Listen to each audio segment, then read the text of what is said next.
Adlaw nga Miyerkules karon mga kaigsuunan, petsa 3 sa bulan sa Nobyembre, tuig 2021.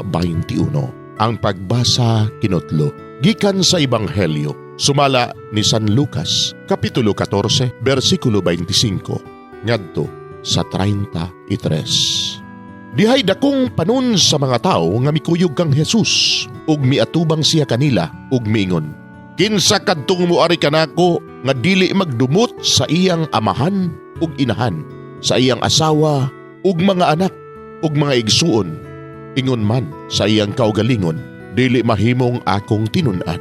Og kinsa kadtong dili mo pas-an sa iyang krus ug mosunod kanako, dili mahimo nga akong tinun-an. Kun usa ka ninyo naglaraw pagtukod og turi, tun-an una niya kini ug iyang bana-banaon pila ang magasto aron pagsuta kun may igo ba siyang salapi nga ikapahuman niini. Kay kun dili kini niya buhaton, unya dili mahuman ang turi tapos niya ikapahimutang ang patukuranan. Biay-biayon unya siya sa tanan nga makakita sa gisangputan. Ug miingon sila, kining tawhana nagpatugad-tugag tukod og turi apan dili di ay makahuman niini.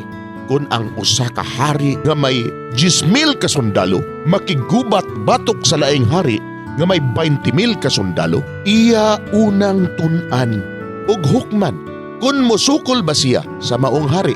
Kun dili siya makasukol, magpadala siya og mensahero sa pagtagbo sa maong hari samtang atua pa siya sa layo aron makigsabot-sabot alang sa kalinaw.